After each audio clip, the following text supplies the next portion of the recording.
rock and rock and roll and all kinds of music. And when I write my songs, the only thing I think about country in them, and the only thing that I think even swings close to that, is maybe the way I sing. Naturally, I can come off with that. Because it's deep. I guess I got a deep voice. Melodic voice. I don't know, a lot of people talk about my voice. I don't think that it's all that great, especially tonight, man. I can hardly talk. I have so much Massachusetts phlegm in my vocal cords. It's ridiculous. But, that's why I call it redneck music, northern redneck music. It's just backwoods, small town, hick town, country boy tunes. They're my songs, they're my stories put to musical content and worked out till they flow right, and that's what I do. And I don't think that my voice is that spectacular or anything, and even my subjects, I guess I sure don't write songs like most people do, or a lot of people, I guess, like stereotypically. I've never worried about. That's another thing. A lot of people ask me, "How do you write songs? What's some advice you could give me, or what's your insight? What's your strategy?" Honestly, I don't have one. I really don't have a strategy, and that's the God's honest truth. Do I write the music first? Do I write the words first? Neither. Well,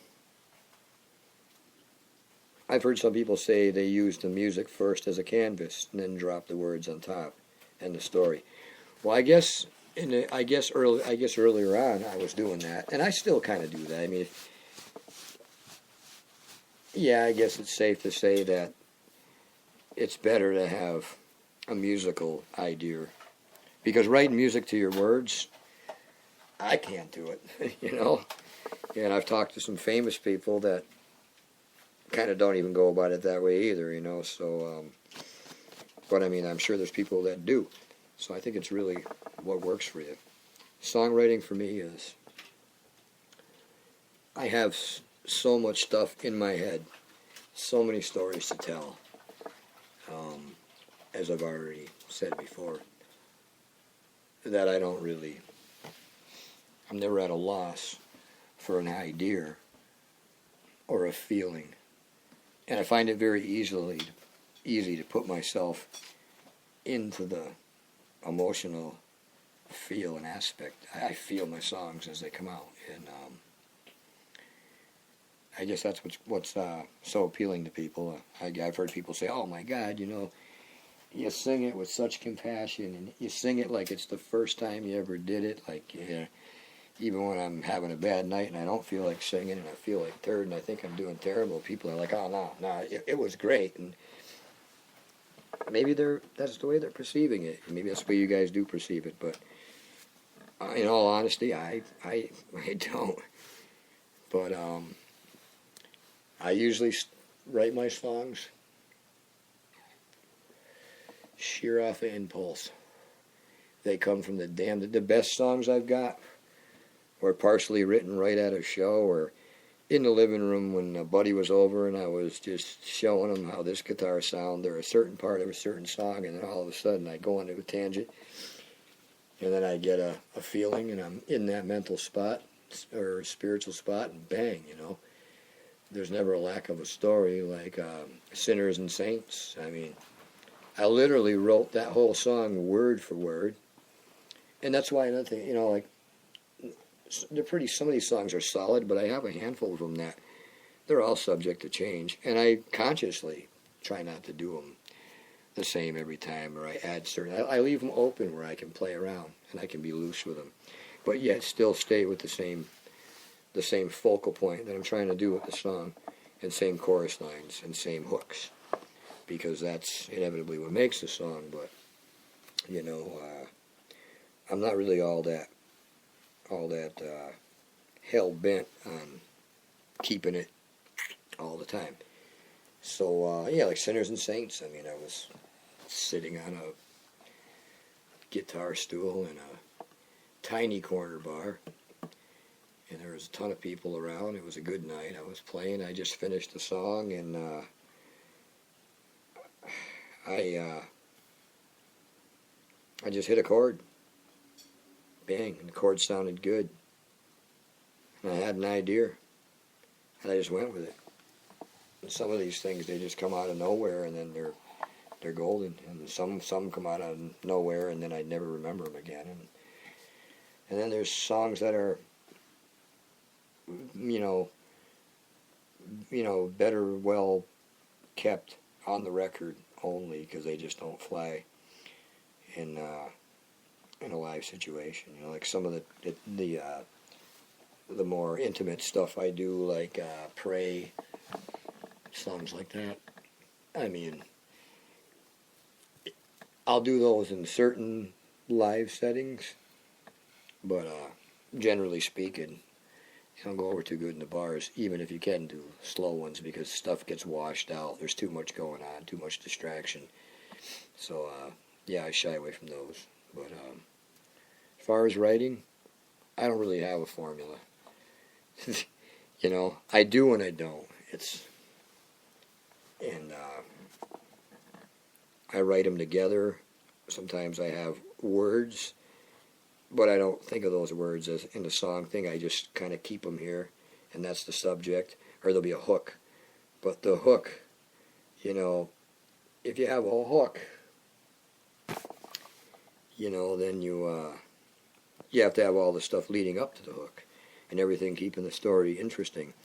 So I'll keep the hook, non-musical, because once you put the hook to a musical reference, well, now you're kind of pigeonholed to writing the rest of the words to follow whatever music, that you're creating or that you're imagining to be there. So I kind of take bits and pieces, and I work on riffs, and I play stuff, and I play the stuff I already play.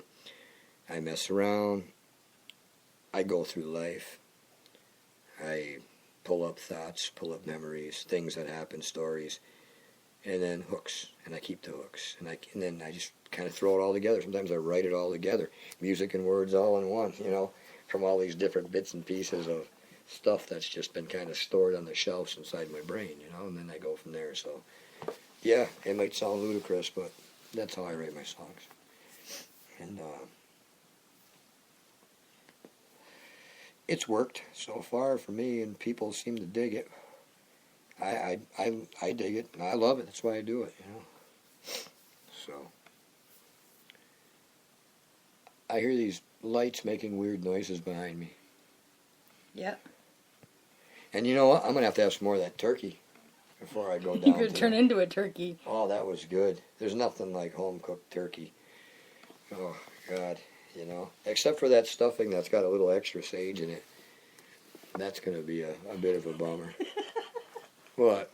Extra time on the toilet tomorrow. I'll be holding that toilet seat like a life preserver. Ooh. You needed to know that, huh? Well, that's real, man, It's like those peppermint patties, man. I love those peppermint patties, those York peppermint patties. And I remember the commercial, get York peppermint patty and get the sensation that you're driving in the Alps in the car or skiing down a slope.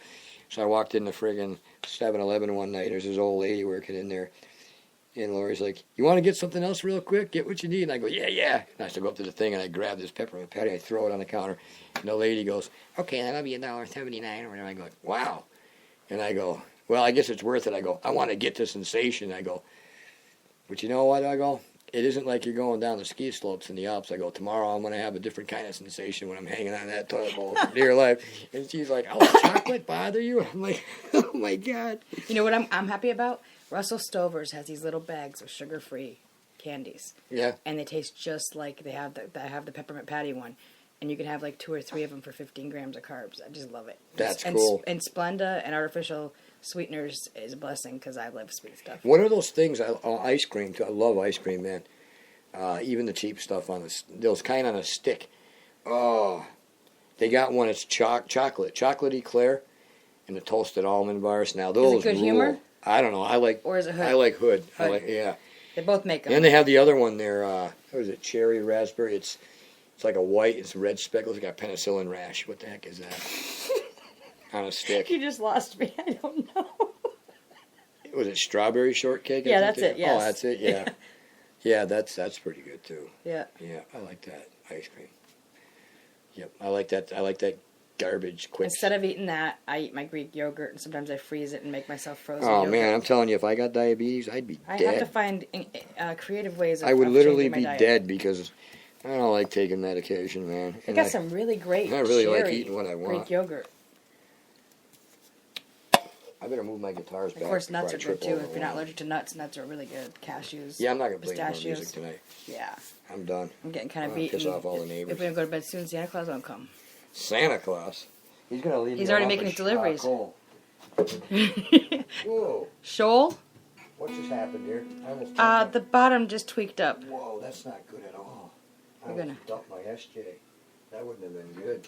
Well, you want to say goodnight to all these folks? Because I'm I sure don't they're know. probably going to bed themselves right now. Yes, sir. And they'll hear it probably tomorrow or the next day, so. I gotta tell you, I'm getting kind of beat myself. So I want to say Up here goodnight. too? Or your bucket? I want to say goodnight. Not too much, there you go. I want to say goodnight to all you folks, friends and fans all over the world, for spending Christmas Eve with us on this podcast. Or Christmas Day or day after Christmas with us. Yes, so we made it into Christmas, and hope you all have a happy New Year's, and I'll keep writing songs and keep tuning in. Merry Christmas. Good night. Happy holidays. Happy holidays.